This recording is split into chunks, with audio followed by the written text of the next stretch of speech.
thank you, and we'll call on Dr. Collins Udano to please introduce our speaker for today. Today we'll be talking about the price of effective personal leadership, okay? And it will be handled by Professor Nnamdi L. Obasi, okay, of the University of Nigeria, Nsukka. So, Dr. Colin Sudano, please, could you introduce our speaker for today? Thank you. While I mute my mic. Thank you, Mike.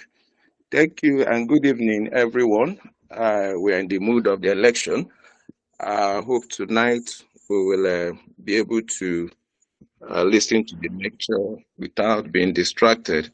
Our speaker is an erudite scholar, professor of industrial chemistry from the University of Nigeria. He is a dynamic young man. He's one of the youngest professors in the faculty. In fact, he is the immediate past dean of the faculty, was a dean between the year 2020 to 2022. In fact, for the 25 years I've been in the faculty, he has been the youngest dean so far. And he's been a visiting professor to many universities. Currently, he's on his sabbatical at the Babcock University. And by the grace of God, he's a child of God, one of the leaders in the Scripture Union area in Nsukka. I'm sure that you will enjoy his talk tonight. And as you listen, I'm sure you're going to be blessed also. Thank you as I present Professor Nnamdi Lawrence Obasi. Thank you very much. Thank you, Dr. Dano. I hope I have the floor now. Can you hear me?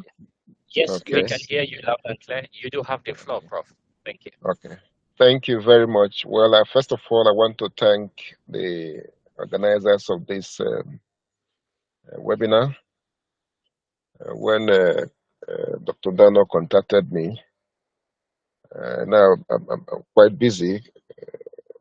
Even though I'm on sabbatical leave, almost all the committees that I'm in the university, they still left me there, reviewing Yellow Book for assessment of promotions, regulations, and all that. So I know it's going to be very tough for me, but I took the responsibility because, like your vision is, my desire is also to make my own contribution as the Lord gives me opportunity. So I want to thank you for this opportunity.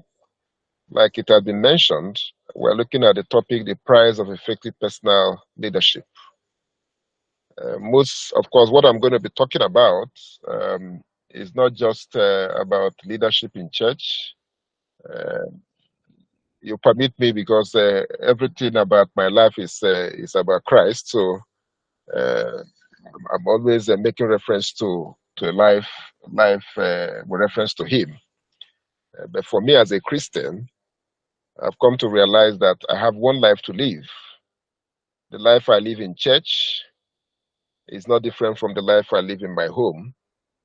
It's not also different from the life I live in my office or in the community. So it's one life. So leadership in this context is leadership at any level, whether it is in church, whether it is in the secular system. It's personal leadership.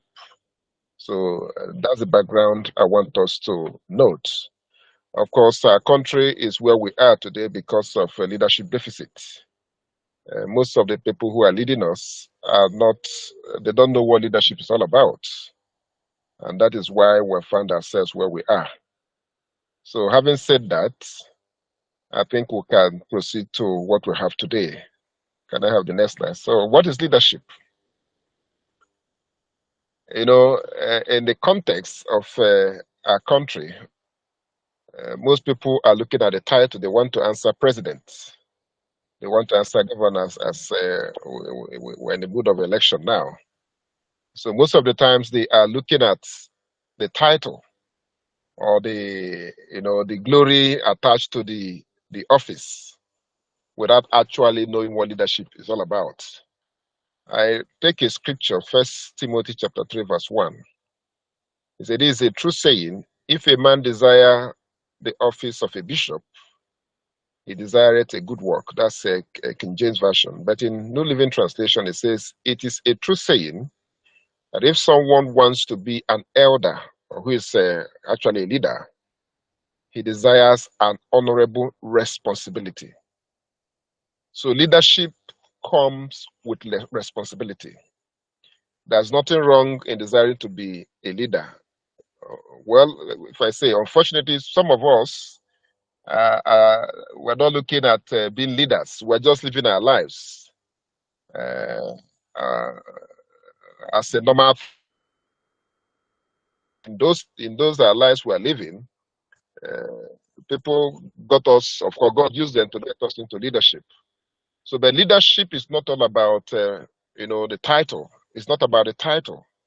It's about responsibility. And unless one knows that, you will make shipwreck of any responsibility given to you as a leader. So, those who are good leaders must be, first of all, good followers. In short, I prefer to be led. I prefer to be led. I like following. Good leaders are good followers. If you are not a good follower, then you cannot be a good leader. So, what is leadership? Leadership is a platform or opportunity or capacity to affect lives or influence people and use available resources, both human and material, to achieve a desired goal. So leadership can be a platform, it can be an opportunity, it can be a capacity to influence lives, to affect life, to influence people, to achieve a desired goal. A leader knows how to use available resources, to achieve a desired goal. The goal might differ depending on what your organization is. Now, why do you need to have leaders? Leaders are important in every organization, because if leaders are not there, there'll be chaos. There'll be state of anarchy. So the leaders, are needed to clearly define, and enforce orderliness. Leaders are required to achieve a goal. Next slide, please.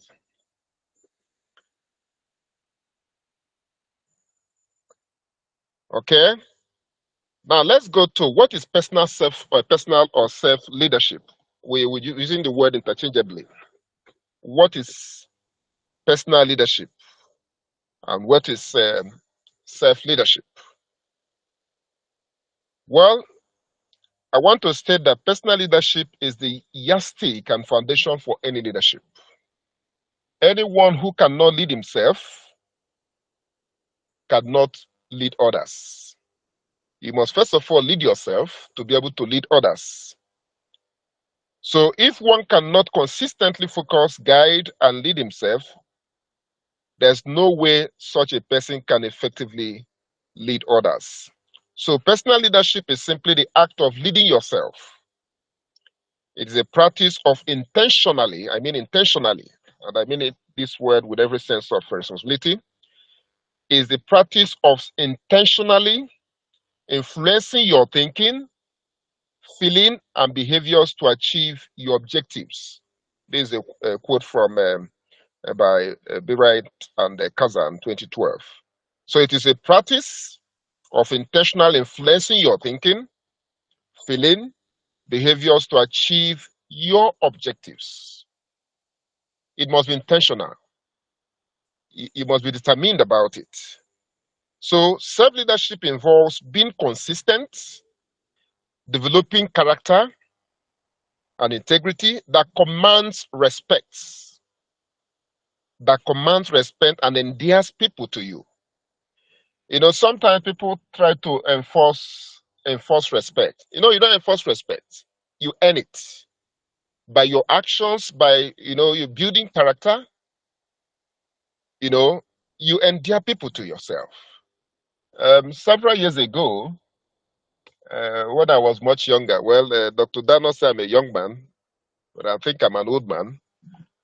When I was much younger, almost all the heads of departments that led the department will always, sometimes they come to departmental board and they say departmental board should approve that, but should assist them. Sometimes the workload will be so much. And one of the days I complained, one of our staff, cornered me at the end of the meeting. I said, Obasi, it is too late to complain. When you were living your life, people were noticing you. Now it's time to take responsibility. So you don't need to run away from it. So self-leadership involves being consistent, developing your character and integrity that commands respect. You don't have to be an old man. You might be a young person. But once you have built character and integrity, you just have to command respect. It is natural. And this endears people to you. Okay? And it continually informs one that he has not arrived. Every good leader who has led himself will always realize that he has not arrived. No matter what you think you've achieved, you have not arrived. Next slide, please. So that understanding must always be there, that you have not arrived. Okay? Why need for personal leadership? Most of the accomplished people are actually those who took charge of themselves. They made their own choices in life and exercised their options towards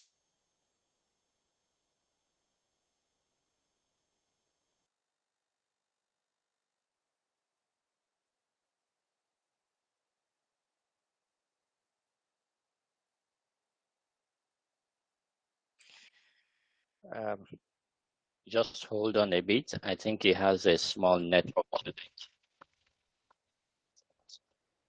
I beg your pardon, just your patience a bit.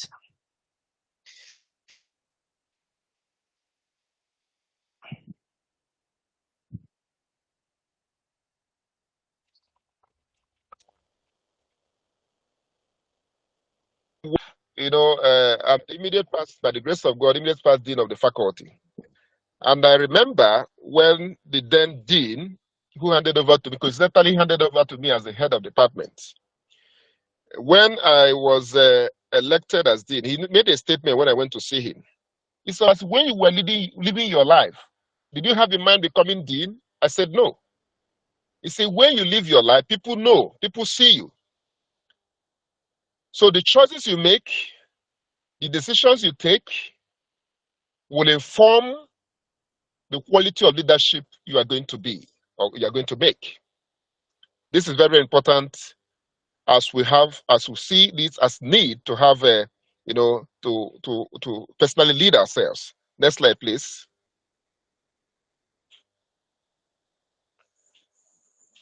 Now let's look at elements of self-leadership. Now, personal leadership is identifying where you are strong and where you are weak. It is being able to put your ego aside and contribute wholeheartedly to the set goals. In an organization, you have a set goals. Personal leadership will help you to identify your strengths and your weaknesses and set aside ego or anything that will interfere to be able to contribute wholeheartedly to the set goals. Self-leader continually reads, learns, grows, and applies himself outside of his circle of comfort.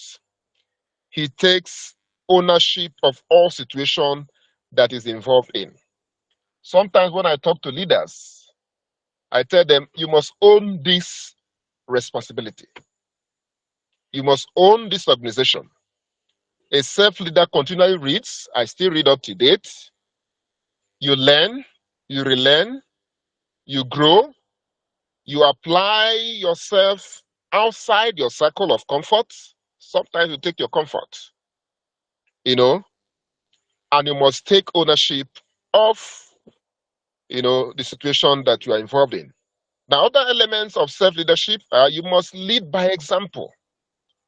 Unfortunately, the crop of leaders we have in the country don't lead by example. They are not examples to follow. But a self-leader lead by example. Jesus in Acts chapter 1, verse 1, the writer of the book of Acts, the beloved Luke, he said Jesus began both to do and to teach. A self-leader does what he tells others to do. So he must lead by example.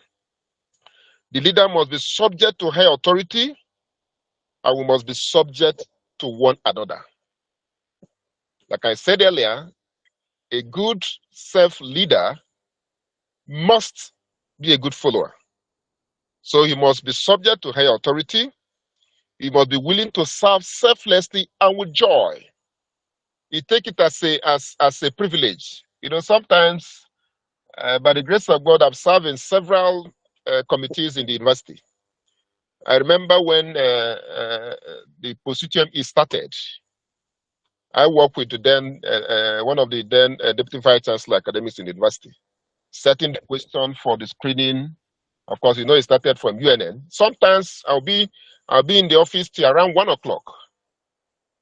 How much was the university paying me? But to me, it is a joy that out of all the people in the university, I was selected to do this task. So a good leader, self-leader, must be willing to serve selflessly and with joy. You must be willing to accept others' opinion, even when you think yours is better. It is pride for you not to accept other people's opinion. So a good self-leader must be willing to accept others' opinion, even when he thinks his is better. You must be touchable and approachable. A good self-leader is not far from the people he's leading. He must be available for them. He must be touchable. He must be approachable. Yes, next slide, please. So other elements are the leader must not strive for anything or quarrel about things. You must be gentle, patient, and teachable. People like us don't know how to struggle.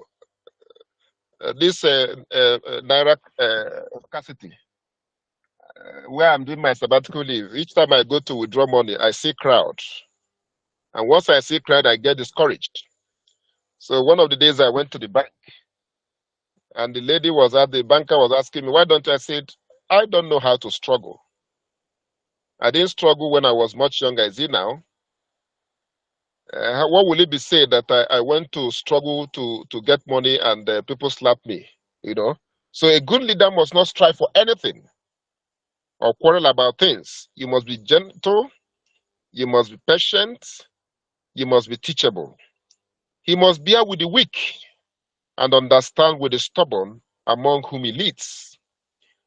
Every one of us, for those who are leaders, you know that those you are leading don't have equal strength. Some are weak, some are strong, some are stubborn. You should be able to bear with each category of the people you are leading. Of course, you must understand them to be able to bear with them. Now, this leader must be motivated by love as he leads the people. Love must be the motivation factor. Once you are motivated by love, there's nothing you cannot do for the people you are leading. Very important. He must also be courageous.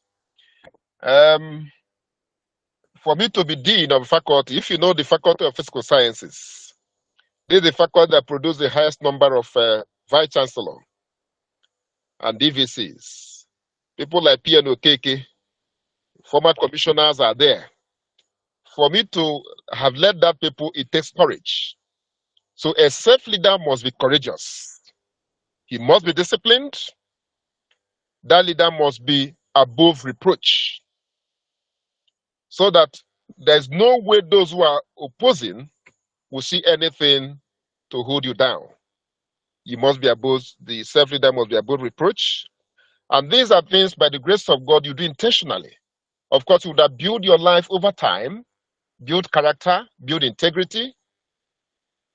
And you must know that, of course, from time to time, I will tell people that my integrity is more important than any other thing. So this is important for a self-leader. He must be ready to mentor other leaders who will take over from him and support them to succeed. One of my greatest worry was who will succeed me as the dean of the faculty. And I needed to hand over to somebody who would supersede what God helped us to achieve.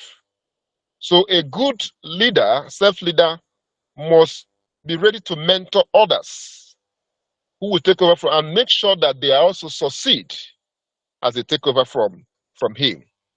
He must be ready to delegate responsibilities and coordinate to make sure that they carry out the expected tasks, with results.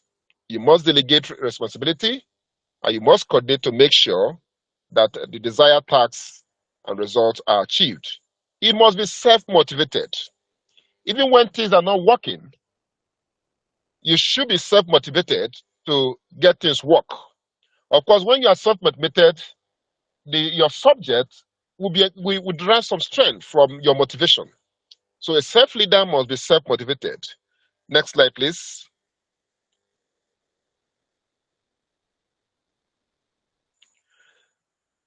Okay. He must depend on God wholly and entirely in all matters of life and ministry. Depend on God as a self-leader. He must be prepared at all times to take opportunities as you get clearance from God. I must say to us that, sorry, I have to talk about my deanship because I didn't plan to be dean when I was dean. When the pressure was on me to come out as a dean candidate, I was still the head of the department of pure industrial chemistry. As a professor, I should have been HOD for 3 years. But I was still in my second year when that opportunity came. And I tell you, it was one of the hardest decisions I had to take because the older professors were saying, don't come out. The greater majority were saying, we need you. But I needed to get clearance from the Lord. So a self-leader must get clearance from the Lord. He must depend on God wholly. And once he has get clearance from the Lord, he should, take opportunity as it comes. The leader must have vision and make it clear to the people he's leading. Most of the people that lead us have no vision. They just want to occupy the office. A leader must have vision and he must make it clear to the people he's leading. The leader should be able to manage opposition and criticism. I faced a lot of opposition and criticism. But by the grace of God, I was able to manage it. And that is why in our faculty was one of the most peaceful faculty we had, in my tenure. So a self-leader must be ready to manage opposition and manage criticism. I want to thank those who opposed me when I was a leader as a dean because they helped me to be on my toes. Whenever I want to take an action, I say, yes, I realize that these people will oppose what I'm going to, the policies I want to bring up on board. So that helps me to weigh every option before I take my decision. Okay?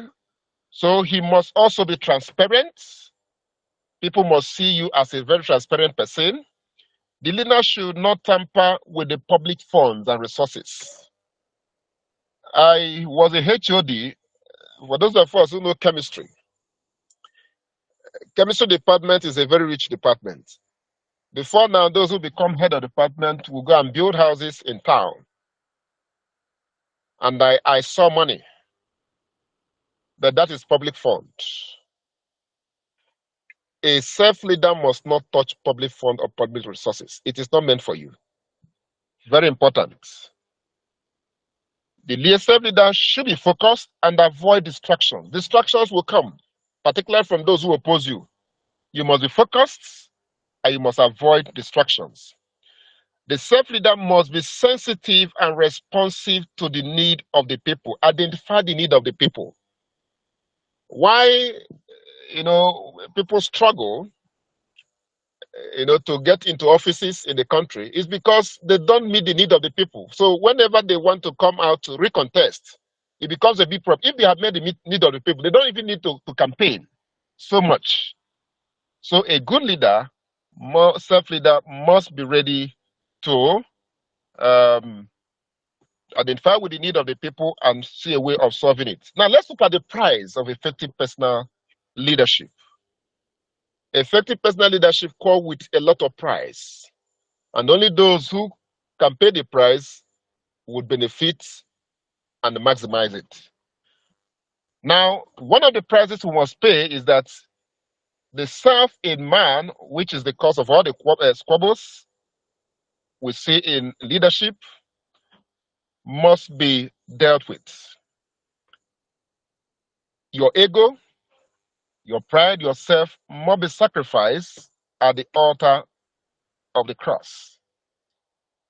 These are prices you have to pay.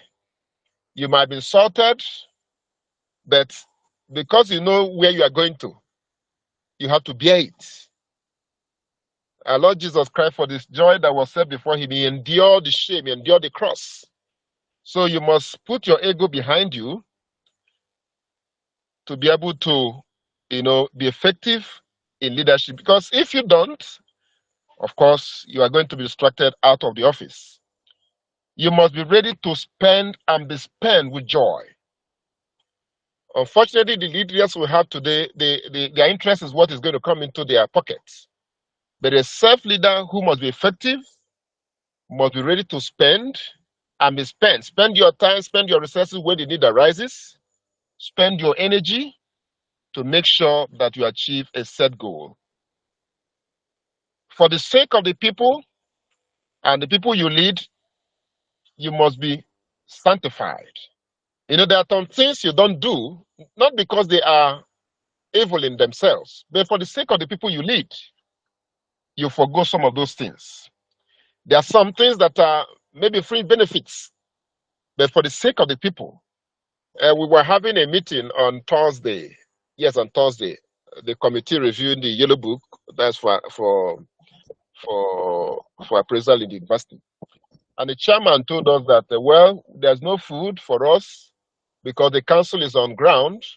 So all the food had been channeled for the university council. And I said, this is like a father eating and allow the children to be hungry.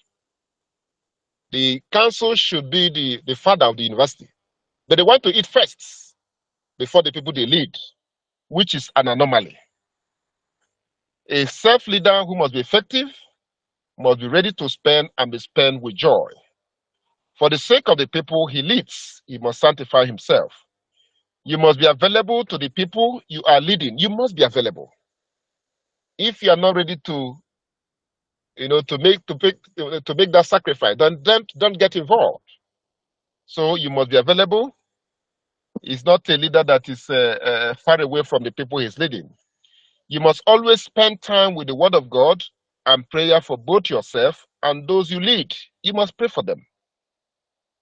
You must provide direction which the people must follow, both individual and as a corporate body. You must give direction. The people you are leading are expecting you to give them leadership, to give them direction, and you must provide that direction. You must be ready to protect the people. You must be ready. A self-leader who must be effective must be ready to protect the people. You must make a case for them. You must defend them. Okay, of course, you must give yourself to hospitality. You must you allow people to come to you when they have issues. You must be hospitable. Yeah, next slide.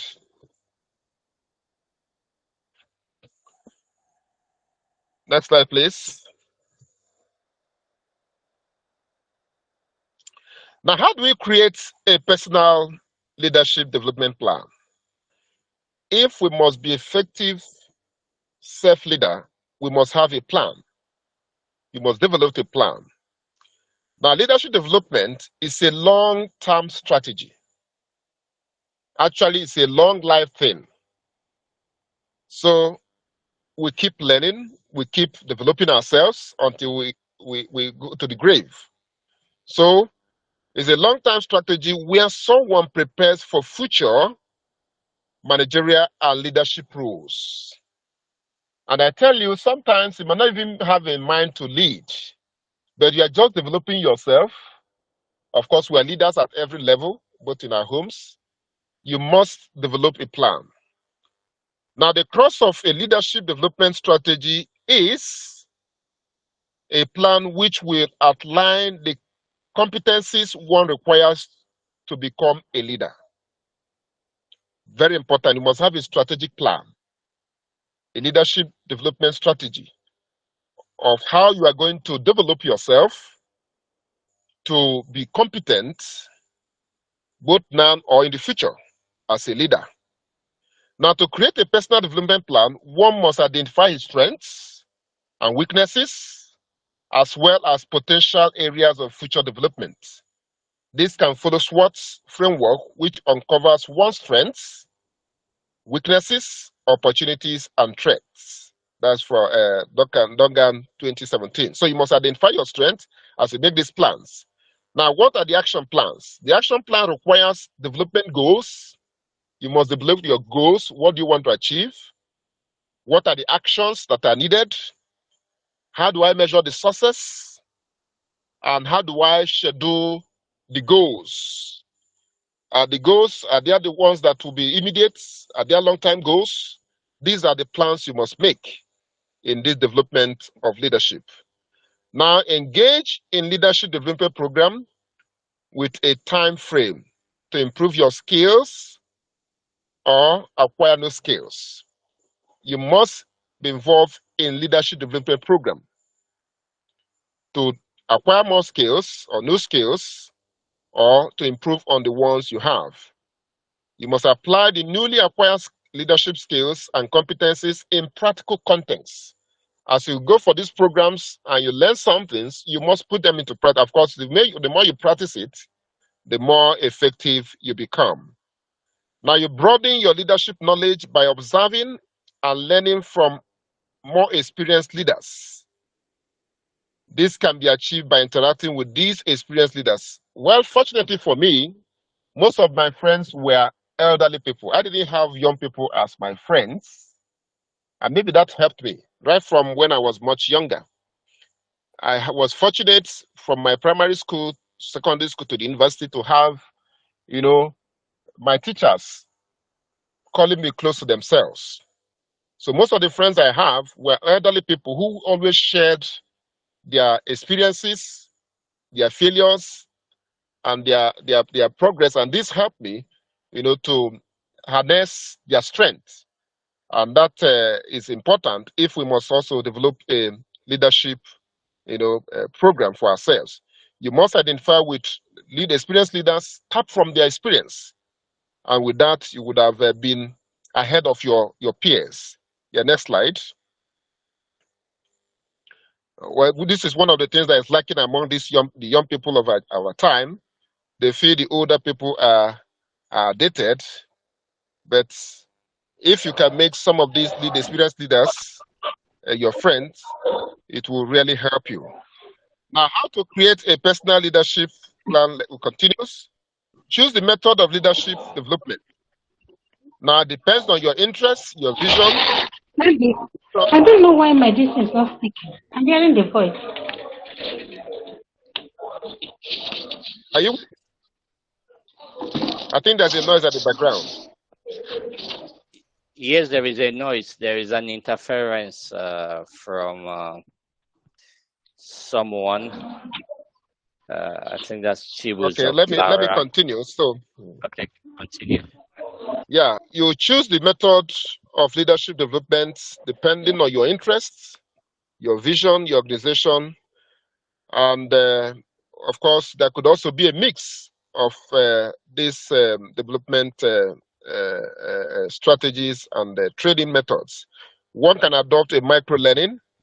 Here you have, bite-sized pieces of development training delivered regularly. Some institution, they have this kind of program every 3 months or some every 6 months to just help to broaden the vision of their leaders at a different level. You can adopt peer-to-peer learning. This is like a roundtable discussion, brainstorming strategies and solutions and challenges. This can be a formal way or informal way. You can also have a leader mentorship. Here you contact and job shadowing with existing leaders. You work with, that's the one I've talked about, where the heads of the department, almost the head of department, since I was employed in 2001, I had worked with all of them. The only thing I didn't handle is money. So when I was appointed head of department in 2018, it was not a difficult thing to me, because I have worked with most of these head of departments, and I was able to learn. Some of them, when they are leaving, they appointed me as acting head of department to act on their behalf. So with this experience, it was able to help me. So that's a leader mentorship, rotations, where jobs in an organization have different units. You can rotate. Rotate work in one session and another session, and also get some experience from there. You can also adopt instructor-led training sessions, which can be in virtual or classroom setting. Then you can also have a professional certifications where technical collaborations are required, like those who might go for maybe internet, whatever, different sessions to just improve your skill in leadership. Now, personal experience and experience of some people who have led. Of course, we know P2B has changed the political terrain in the country because of his leadership, self-leadership. He became prominent as a governor of Anambra State. And it's because of the leadership, some of the things he did while he was a governor, that made people endear to him. Was above board, everything. So go and verify. It shows a man who had built integrity. This is a man who will obey the rule. He get to the street he queue up. He doesn't just queue. So these are examples, to follow. We talk about Obafemi Awolowo, who led the southwestern of the country. He led the people of today.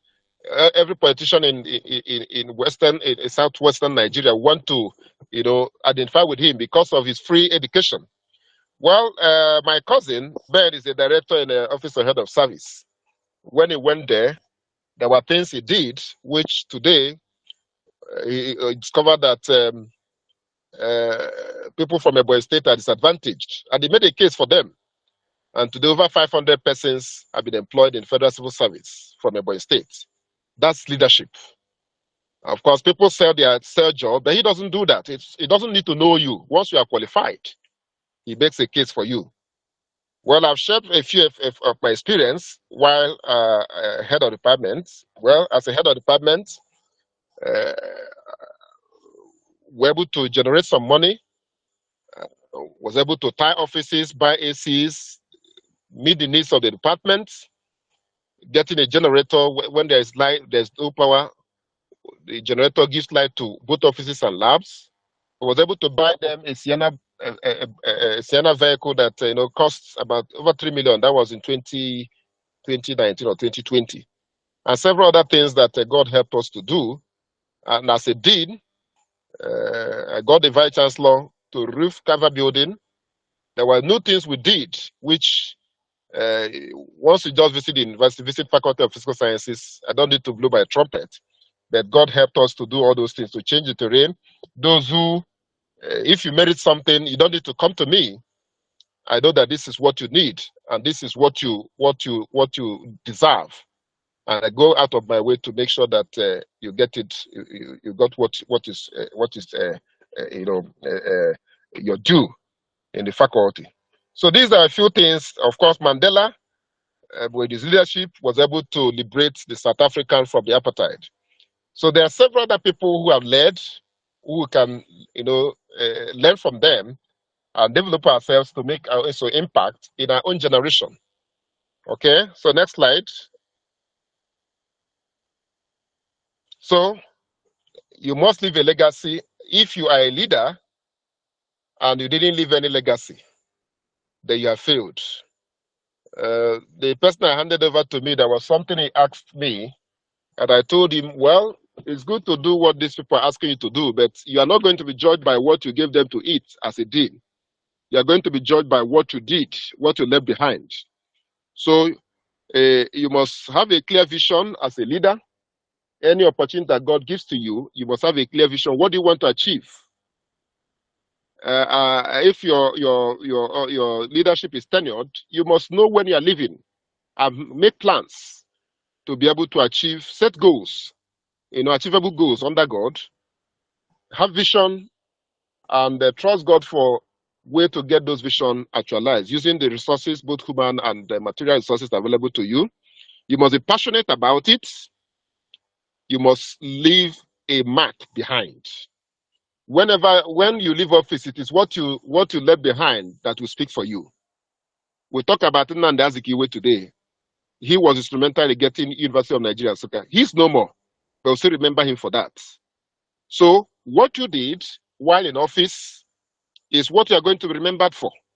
Try to leave a mark, and those marks will always speak for you when you have left office. Next slide.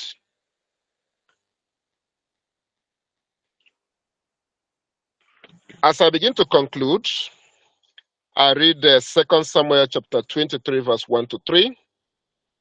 It says, now these be the last words of David. David, the son of Jesse, said, and the man who was raised up on high, the anointed of God of Jacob, and the sweet psalmist of Israel said, the Spirit of the Lord spake by me, and his word was in my tongue. The God of Israel said, the rock of Israel spake to me. He that ruleth over men must be just, ruling in the fear of God. A self-leader who is a correct leader must be just, ruling in the fear of God. Let the fear of God guide everything you do. Any opportunity that God gives to you as a leader, let this be your guide. You must be just, and you must live in the fear of God. Develop yourself, build integrity, build character, and God will give you opportunity. You will not be looking for opportunity. Opportunity will come. And as opportunity comes, make sure you leave a mark. May God bless us. In Jesus' name. Thank you very much. Thank you very much, Prof, for the question. Thank you very much for this session that we have just had together. Thank you very much for the prize of effective leadership. Thank you so much for what you have done. I will just proceed a little bit. The questions have started coming in. At least there is one question in the chat box. If you have any questions to ask, just put them in the chat box and we are going to take them. For some who are coming a little bit late, Prof. Nnamdi Obasi, okay, he's from the University of Nigeria, Nsukka. He was the immediate past dean from of the physical sciences. Okay, he spoke about the price of effective personal leadership. He began by defining what leadership is, and he said leadership is not about title or a position. He said that leadership is a platform, okay, or opportunity, to affect lives. Okay, that's what he talked about. Okay, and the use of resources, both human and material, in order to achieve a desired goal. And he talked about, just after that, he talked about what is self-leadership. He said it's simply an act of leading yourself. But if you can't lead others if you don't lead yourself. And he defined self-leadership as the practice of intentionally influencing your thinking, your feeling, and your behaviors in order to achieve an objective. Okay. He also went ahead to talk about self-leadership by saying it involves being consistent in character and in integrity. Okay. And he said personal leadership is the yardstick and the foundation for any kind of leadership. We know that we have different kinds of leadership if we read the theories of leadership and leadership models, but out of all of them, personal leadership is the yardstick and the foundation of any kind of leadership that we have. And he said if one cannot consistently focus and lead himself, how can he effectively lead others? Thereafter, Prof spoke about the need for personal leadership. Okay, he spoke about the need for personal leadership, and he said most of the accomplished people we see today, they took charge of themselves first. They made their own choices, and that way it led to a better life for themselves and a higher well-being for others. So here he was talking about the need for personal or self-leadership.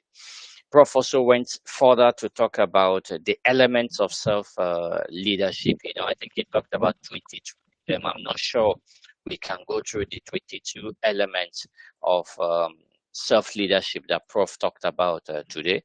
But he said you must continually read, you must continually learn, you must continually expand your horizon, you must continually grow and apply yourself outside your comfort zone. Okay, I'm taking this for some people who didn't come early. And he said personal leadership is identifying where you are strong and where you are weak, and being able to put your ego aside in order to do something about it and to wholeheartedly set these goals and to be able to work on these weaknesses. In terms of the elements of self-leadership, he talked about you must be able to lead yourself by example. You must be subject to higher authority. Number 3, he said you must serve selflessly. And he said you must also be willing to accept other people's opinions about you. He said you must be touchable and you must be approachable. He also said you must not strive about things. He gave example of when he went to the bank where he's doing his sabbatical right now. He said you must be courageous as one of the elements of self-leadership, and you also have to be disciplined. And you have to be above reproach wherever you find yourself. He went on to also add that you must be ready to mentor other leaders also to take support from them in order for them to also succeed. He spoke about delegation. He talked about an element of self-leadership is your capability to delegate responsibilities and also coordinate that. He also went ahead and talked about being self-motivated as one of the elements of self-leadership. Okay, I would not be able to talk about all the elements. There are about 22 of them. I will share the slides in the WhatsApp forum. So if you want to get a copy of the slides, please click on the WhatsApp link which you have in our chat. And that way you can automatically receive a copy of the slides at the end of the day. After that, he spoke about the price of effective personal leadership. When he said you must be ready to spend and to spend with joy. He talks about you must be able to love people genuinely. And he said you must be able to provide direction also for people. You must be able to ready to protect people. You must be ready to give hospitality to people. He rounded up a little bit, or towards I would say at the middle of his session, he talked about how to create a personal leadership development plan. And he said the leadership development plan is a long-term strategy where someone prepares his future, either managerially or for a leadership role. And he said you have to prepare these competencies in order to become a leader. What he was trying to say is that you don't fall into leadership. You consciously, intentionally work on your competencies to improve your leadership. And it says to create your personal leadership, you must identify you must carry out a SWOT analysis for yourself. By SWOT, it was talking about your strengths, your weaknesses, your opportunities, and your traits. Okay, you must carry out this examining yourself dispassionately, knowing what your strengths are, knowing what your weaknesses are, knowing your strengths with a bit to build on them, knowing your weaknesses with a build to work on them so that you can improve, knowing your opportunities so that you can, I would say, cash in on the opportunities you have, knowing your threats, and so that you can defend yourself and prepare against the threats. He went further to say that when you do a SWOT analysis for your leadership, for your personal development goals, you need to create an action plan with a clear, measurable goals, okay, of what you want to do and how you want to do it. And he said you need to engage in several leadership development programs to improve your skills. He didn't talk about volunteering, but one of the ways you can improve your leadership development program is by volunteering. A lot of people these days don't volunteer, but volunteering, it's one way of improving a leadership development program. It said you can also apply newly acquired leadership development skills in practical contests, but you can broaden your leadership skill and knowledge. He talked about, I think I would say, 6 different parts of a personal leadership development plans. He talked about micro learning, peer-to-peer learning, leader mentorship, job rotations, instructor-led trainings, and professional certifications as a way to develop your leadership skills. Towards the end of his talk, he started giving leadership examples. He started by talking about his experience as a dean in the department of the as a dean of natural services, natural sciences in the UNN, University of Nigeria in Nsukka. He talked about Peter Roby. He talked about his cousin, Dr. Ben Omo. He talked about Obafemi Awolowo University. He talked about Zeke. And he talked about one of the greatest, I would say, leaders Africa has ever had, Nelson Mandela. He concluded by talking about leaving a legacy for the next generation.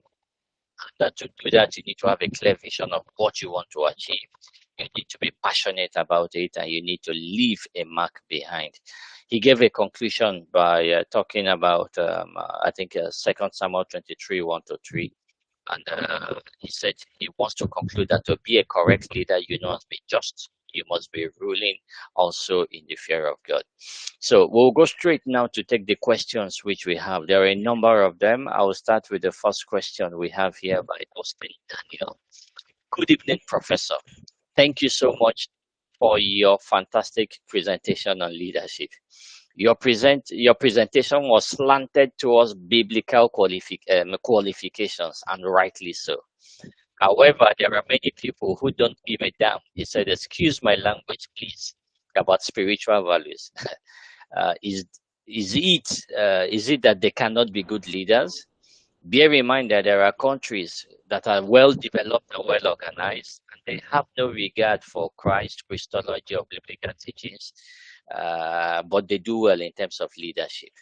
And he said, meanwhile, we live in a country where you can say we are relatively religious on that sort, but however, we still lack leadership. So how do you juxtapose? How do you confront? It's like a dilemma I see this person is trying to say. On one hand, you have the developed Western countries where you probably do not have as much religion like you have in this country. But in terms of leadership, the model examples, you gave an example of Obama yourself. And on this other hand, you have a country where it seems to be there is a lot of religion, but we still don't also have that quality of leadership. So how do you attend to this, Prof? Thank you. Yeah, thank you very much, Daniel. Well, when I started, I said, I believe that somebody lives one life. Your life you live in church, you live in the society, is one life. Some are not Christians, but they are good leaders.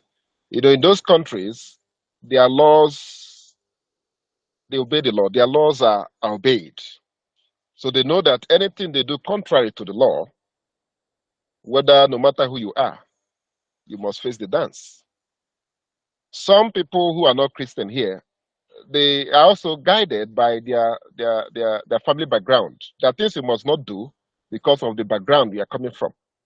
You mustn't be heard that you did this kind of thing. But some of us who are Christians, we live our life to please our Maker, to please Christ. Because, of course, our leaders here, whether you want to believe it or not, the law is not meant for them. They can flout the laws, but you don't have to be a Christian to be a good leader. what is important is that you build integrity. Integrity can be built whether you're a Christian or not. You build character. Character can be built whether you're a Christian or not. Those civilized world you're talking about, they've already built, those leaders have already built character. They build, they build integrity. Integrity is part of the integral part of their system. So, but as a Christian, I'm talking because my life, all my life has been like that. So, in other words, what I'm saying is that you don't have to be a Christian to be a good leader, as it were. But if you're a Christian who lives to please God, it gives you an advantage. And whether you are in a war in the country where there's a Muslim, dominated, once you live your life in integrity, you definitely will do what is right. So don't mind me, because that is where all my life I've been centered around Christ.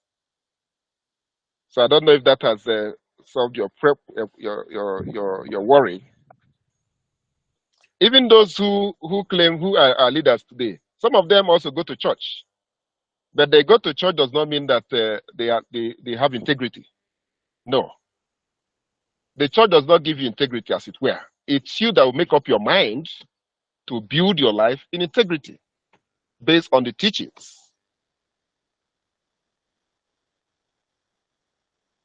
Okay. All right. Thank you very much, Prof. And Daniel, I don't know if that answered your question, but just to add a little bit, if you look at the value systems that the developed countries have used, if you get the point, most of them have been actually based on, I would say, Judeo-Christian rules or laws or biblical laws. An example, it's if you look at the Universal Declaration of Rights. I think France was the first country to have issued it, but there were basic principles you have also from the scriptures, like if you have a war, like the Geneva Convention on the War Crimes. Also, you don't shoot women, you don't shoot children. All those things are part of the things that have already been documented, I would say, in the Old Testament. So I think it's an erosion of value system which you have in this country, probably that is probably maybe creating some of all these things. But I get your point. I think they had built all this a long time ago based on those value systems, and as a result of that, they are now, I would say, maybe on autopilot based on those value systems. Over here, I would say the value systems are probably not being entrenched like they have been entrenched also there. That's what I think. Okay, but I leave Prof to say. No, it's okay. You're right. You're right. I had an experience in UK. Somebody brought I think a wristwatch to be repaired, and it's the wife's wristwatch. So the repairer said, "No, I'm not going to repair. It's your wife's wristwatch." His own, why he would not repair, it's not the wife that brought the wristwatch. If I repair this one and anything happens, the wife can take me to court. They have their laws, and they know that their laws does not look at anybody's face. So they are guided by their laws. Of course, you have mentioned that most of these laws have derived from the scriptures.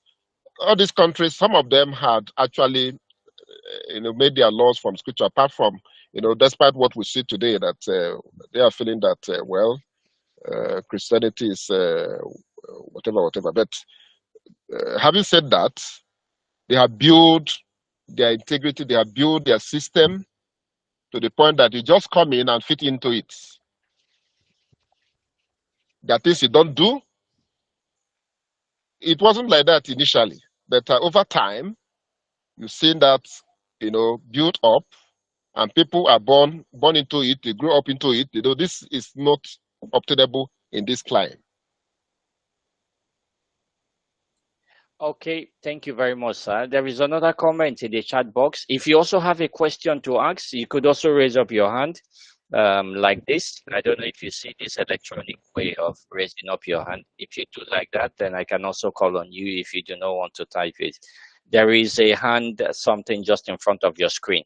If you do that, then I can call on you. I will lower my hand now just for you to see how it is done. There is also a first timer here, Amos. This is Ologun Leko. It says, I'm a first-timer joiner here. I was invited by Stephen Ofunne. Thanks, Professor Namdi Obasi, for the outstanding delivery. God bless you. Okay, this is not a question. I think this is just to appreciate Professor Onamdi. But Amos, if you want to receive the slides and the materials, please click on the link you have in the chat box. You automatically join the Aspire for Excellence Foundation WhatsApp group, and you will get a copy of the slides and other. Let me check if we have anybody's hand raised up for questions. No, I cannot find anybody's hands raised up for questions. Okay. Does anyone have any? If you don't have any questions, does anyone have anything to say before we call it a day? Okay. Yes. Amos, please. Thank you. Amos, your hand is up. Thank you. Yeah. Good evening, everyone. Good evening, Michael Uwegbu and Professor Namdi Obasi. I was invited just about a minute before the beginning of this session, and I must say I have really been extremely blessed by the presentation that Prof made. Prof touched a lot on personal leadership, and it's an area that over the last 10 years I've actually been really studying. Many a times, and especially in a country like Nigeria, a lot of Christians do not understand that the call that Jesus Christ has given to us is a call to leadership. I came about a quote not quite long ago that talks about the fact that the function of a leader is actually to produce more leaders and not to make more followers. But we tend to focus a lot more on having more followers under us than having a lot of leaders. Also in our culture, as Africans and as Nigerians, we love titles a lot. But leadership is not about titles, just as Prof has said. It's about giving examples that others can emulate. It's not about the position itself, but about the actions that we make out of the position we find ourselves. Most of the time you see people want to jump into the front of the row to more or less like guide others, tell them what to do. And so they think that leadership is about a role. No, it's not about a role, but it's about role modeling. And we can go on and on and on. I've really been extremely blessed tonight by this session. And I want to thank the convener of this leadership forum, Aspire for Leadership. I am really, really very, very blessed. And thanks to you for all the good work you are doing. Back to you, Michael. All right. Thank you very much.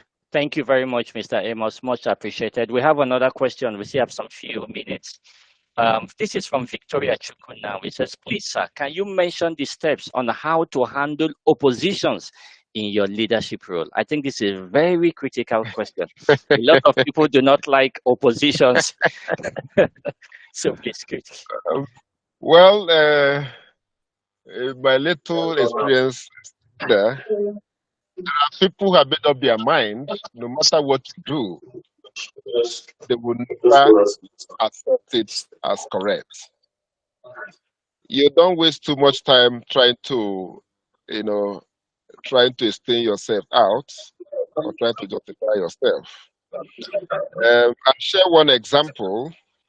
One council that Professor who handed over to me as the HOD and also handed over to me as the dean gave me when it was handed over to me as the HOD. He said, Obasi, there are people who don't like your face. You may not bring them very close to you, to your leadership, but whatever is their right, give it to them. And it was a good counsel. There are people who, no matter what you do, in short, each time they come for a meeting is how to attack you. Don't try to exchange words with them. Just note whatever thing they are saying. those people will help you to be on your toes, because any bad step you take, it's an avenue for them to attack you more.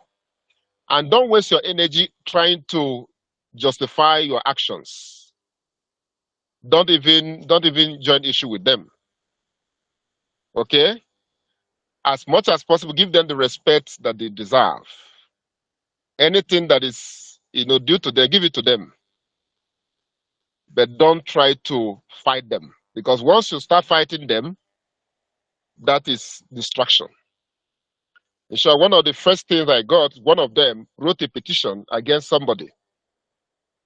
And the dean that handed over to me had told me, of course, I knew about the case. So when the petition came to my table, I minuted to secretary, file. So when he came to, the dean called me, the then dean called me, the one that handed over to me called me. I said, did you get there? I said, yes. I said, my secretary should file. For the 2 years I'm going to be dean, all his petition will be filed. Because if I start talking about the petition is writing, that will be a distraction. So identify them, know them, and trust God for wisdom how to. Don't join issue with them. But anything that they desire, please give it to them. Okay? Leaders who don't have a position don't achieve much, because everybody is singing praises for you. You don't know where you are failing and where you are not failing. Don't try to fight back. It's people that will even help you to fight your case. People that will defend you when the time comes. Okay? I don't know if that solves your. Okay. All right. Thank you very much. We have one hand raised up from Ogenero Emo. Ogenero Emo, please. You can unmute your mic and ask your question, Okay. please. Yes. Thank you so much. Good evening. Thank you, Prof, for that elaborate lecture. Though I joined late, but the person that was just recapping all what Prof said really did justice to it, and I was just noting down all what they've said. I was invited by Pastor Stella from When Women Pray, and I'm trying to get the link to join. Today is my first time of joining. The link to join so that I can get more materials. I don't know where I can get the link. I can't say it on. I don't see it on my chat box. So if you can send it to me, I wouldn't mind. Okay. The Okay. chat I will box. send it to you. All right. Okay. All right. I will Thank send you. it to you. Thank No you. problem. I appreciate. Thank you so much. Thank you. Okay. Okay. All right. I can't find any more questions. Oh, I still see some questions. One more. In any case, we'll still finish on time. Our time is 9 o'clock. We have one question from Geoffrey Nduvisi. He said, thanks, Prof. I don't know if this is a question, but let me read. He said, thanks, Prof, for this wonderful presentation. I wish most of the candidates in Nigeria today, aspiring to lead, by presenting themselves to be elected, will find time to make themselves available for this leadership training.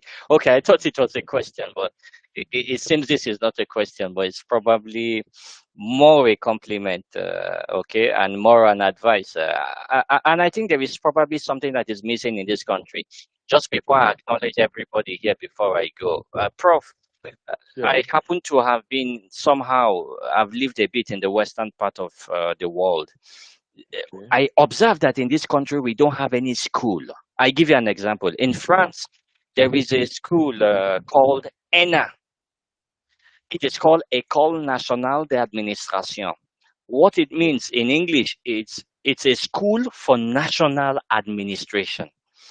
So all politicians, Jacques Chirac, probably Nicolas Sarkozy, call the presidents of France that to some extent, if they want to lead the country, they go to ENA.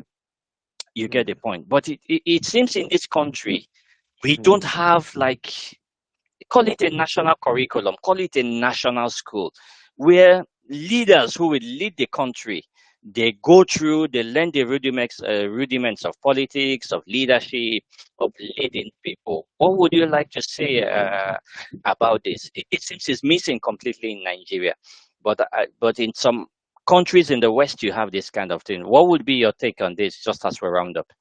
Well, it is important we have that. Unfortunately, the leaders, the crowd of people who wants to lead us feel they know everything. They feel they don't need you. In short, their mind is, what will you tell me? I am the governor, the chief executive of the state.